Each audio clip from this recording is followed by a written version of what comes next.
या ठिकाणी असलेल्या सर्व युवक आणि युवतींना आणि पालकांना मी आवाहन करतो, आश्वासित करतो. दोन प्रकारचे डीबीटी मिळते. आदिवासी आश्रमशाळेचा थोडा भाग बाजूला ठेवा. विद्यार्थी वसतिगृहामध्ये राहणारे विद्यार्थी, डीबीटीच्या माध्यमातून शिक्षण घेणारे विद्यार्थी आहे.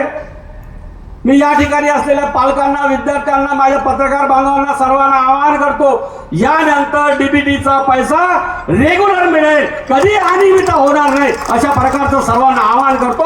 आदिवासी विभागावर कधी गैरसमज आणि अविश्वास करू नये अशी विनंती करतो.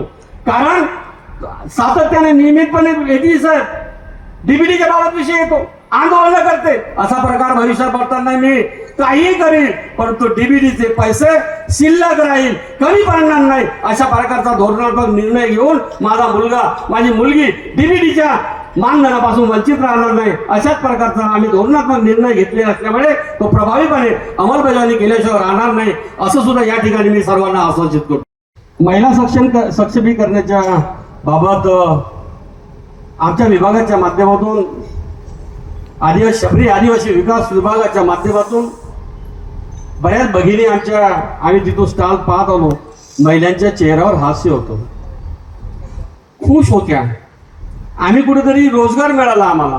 या रोजगाराच्या माध्यमातून परिवाराला, आता एका माझ्या बहिणीने सांगितलं या ठिकाणी व्यासपीठावर की मला आदिवासी विभागानं प्रकल्प कार्यालयाच्या माध्यमातून मिळालेला जो निधी आहे त्या माध्यमातून मी 2 मुलीला ANM केलं, एका मुलीला मी MBBS करून हा आत्मविश्वास आदिवासी कुटुंबामध्ये निर्माण करण्याचं काम आदिवासी डिपार्टमेंट करत असल्यामुळे मी भविष्यात सांगतो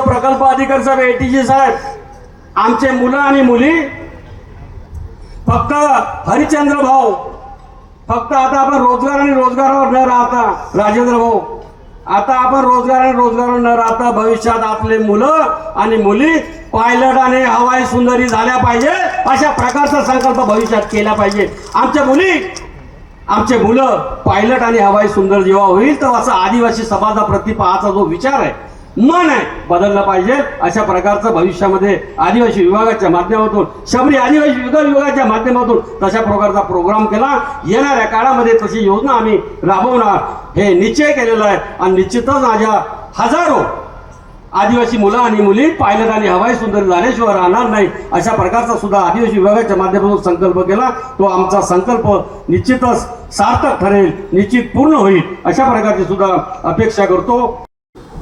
मी 2 नावं घेतले तेव्हापासून स्वर्गीय चिंतामणजी वनगाव होते, स्वर्गीय विष्णूजी सावराव होते, तेव्हापासून या जिल्ह्याचा माझ्यावर असलेलं प्रेम नसले तरी त्यांचा एक प्रतिनिधी म्हणून या जिल्ह्यावर विशेष लक्ष देऊन जास्तीत जास्त निधी देण्याचे प्रयत्न करील अशी अपेक्षा करतो. कुठलाही तुम्हाला मागं पाहायची वेळ येणार नाही. आता रोजगाराच्या बाबत MIDC बाबत बोलले, MIDCच्या बाबत आपल्याकडे असलेली उपलब्ध जमीन जर असेल तर निश्चितच आपल्या डिपार्टमेंटमध्ये तो घेऊ, परंतु आपण जे जे उपलब्ध कराल त्याला आदिवासी विभाग सन्मानजनक निधी देईल. मुख्य प्रवाह आणण्यासाठी आम्ही कुठल्याही प्रकारची अडचण आणणार नाही, अशा प्रकारचं सुद्धा तुम्हाला आश्वासित करतो. आणि आज विद्यार्थ्यांनी डीबीटीच्या बाबतीत आंदोलन करू नये. आपल्या आदिवासी विभागाच्या बाबत काही कारण नसताना गैरसमज निर्माण करत आहेत, काही कारण नसताना अविश्वास निर्माण करत आहेत. माझ्या सर्व पालकांना हात जोडून विनंती आहे, तुमचा भाऊ व्हा, तुमचा पालक आहो. तुम्ही दिलेली मला या महाराष्ट्राच्या मुख्यमंत्री देवेंद्र फडणवीस साहेबांच्या नेतृत्वात काम करण्याची संधी आदिवासी विकास मंत्री म्हणून दिलेली आहे. मी सर्व पालकांना आवाहन करतो, विनंती करतो की आदिवासी विभागावर विश्वास ठेवा. या महाराष्ट्राचे मुख्यमंत्री देवेंद्र फडणवीसवर विश्वास ठेवा, आदिवासी विकास विभागाचे मंत्री यांच्यावर विश्वास ठेवा, सर्व व्यासपीठावर बसले त्यांच्यावर विश्वास ठेवा. भविष्यामध्ये आम्ही जास्तीत जास्त योजना गरिबापर्यंत नेऊ, एवढंच सांगतो. कधीही अविश्वास आणि अपप्रचार होता कामा नये याची काळजी घ्यावं. सर्व पत्रकार बांधवांना मी एक विनंती करतो, उठसूट झाला काही सांगते, कारण आता व्हॉट्सअप तर जमाना आहे. उठसूट झाला व्हॉट्सअप जर पाठवला ना हरी भोईजी व्हॉट्सअपवर आला नाही कधी मेसेज तर पाहतही नाही, वाचत नाही किशोर भाऊ, तसाच फॉरवर्ड करते. त्याच्यात काय, कसं आहे, कशाने, कोणासाठी काहीच पाहत नाही. त्यामुळे भविष्यात माझ्या पालकांना तुमचा भाऊ म्हणून विनंती करतो, हात जोडतो, नतमस्तक होतो, तुम्ही सत्य का असत्य का याचा शोध करावा. कधी गैरसमाजाने अविश्वास करू नये अशी विनंती करतो. मला बोलावलं, सन्मान केला, आदर केला, खूप छान वाटलं. सातत्याने अशाच प्रकारचे पालघर जिल्ह्यामध्ये कार्यक्रम होत राहो. तो जाहीर बोलता येणार नाही, त्यामुळे जाहीर बोलता येत नाही.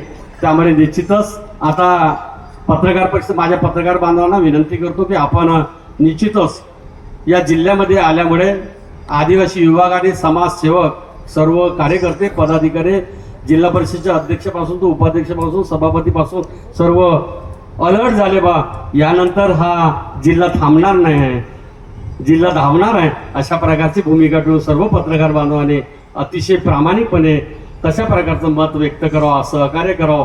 माझ्या अति दुर्बळ आदिवासी भागातल्या जिल्ह्यातल्या कार्यकर्त्यांना पदाधिकाऱ्यांना आपण मुख्य प्रवाहामध्ये आणण्यासाठी आपण, कारण चौथा स्तंभ आहे, चौथा स्तंभाची फार गरज असते. चौथा स्तंभ कारण स्वातंत्र्याच्या पूर्वी आणि स्वातंत्र्याच्या नंतर पत्रकारांची अतिशय महत्वाची भूमिका राहिलेली आहे. माझ्या सर्व पत्रकार बांधवांना आवाहन करतो की सत्य काय आणि असत्य काय शहानिशा केल्याशिवाय आपण कुठल्याही प्रकारची चुकीची बातमी येणार नाही याची दखल आणि काळजी घ्यावं अशी विनंती करतो. आणि मला इथं बोलावलं, सन्मान केला माझे सर्व सहकारी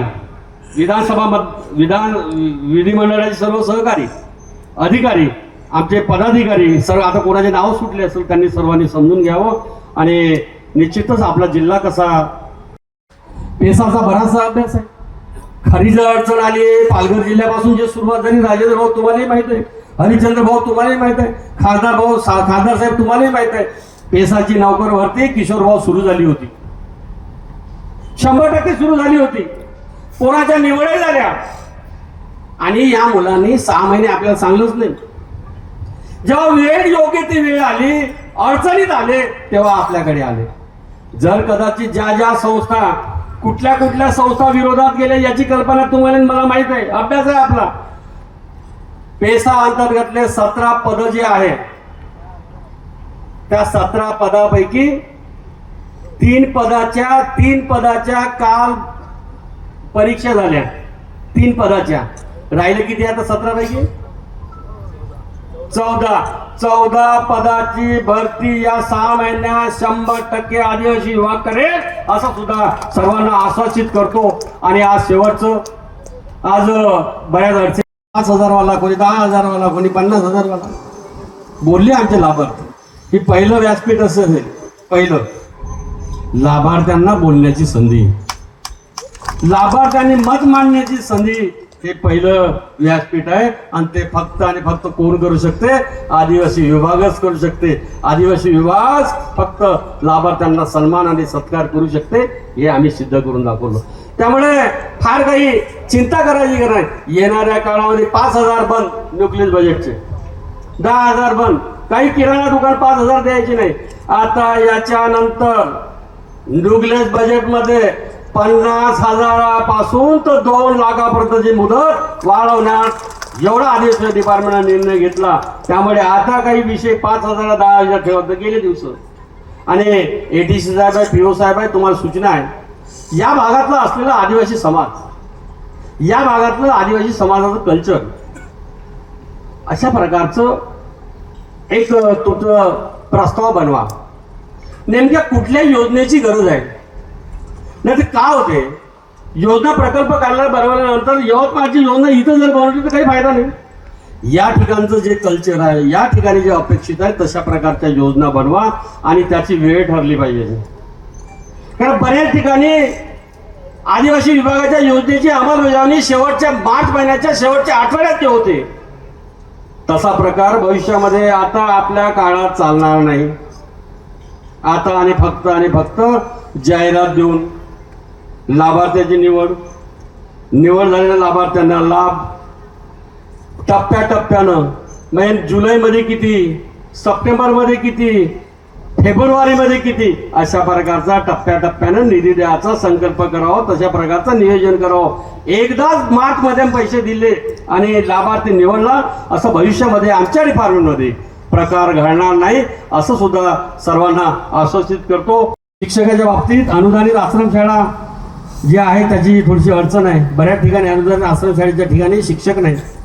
आपला डिपार्टमेंटचा आकृतीबंध जो कार्यक्रम आहे डायरेक्ट आपण 8 वर आलो याची कल्पना आहे. मी थोडा अभ्यास करून बसलो, कारण मला संच मान्यता, शिक्षक मान्यता, बिंदू नामावली बऱ्यापैकी 32 वर्षाचा अनुभव असल्यामुळे काही कळते. आज या 15 दिवसाच्या आत कुठल्याही परिस्थितीत अनुदानित आश्रमशाळेची आपण या शिक्षक भरतीच्या अनुषंगाने माननीय मुख्यमंत्री महोदयांची परवानगी घेऊन आपण भविष्यात 100% याची नोकर भरतीची प्रक्रिया आपण लवकर सुरू करू. कारण पुढच्या काळामध्ये, पुढच्या वर्षी विद्यार्थ्यांना अध्ययन करण्यासाठी, विद्यार्थ्यांना शिक्षण घेण्यासाठी अडचण येणार नाही अशी दखल आपल्या आदिवासी विभागाने घेतलेली आहे. त्याची प्रभावी अंमलबजावणी आम्ही 100% करू असं सुद्धा या ठिकाणी सर्वांना आश्वासित करतो. बराच वेळ झाला. एबीपी माझा, उघडा डोळे बघा नीट.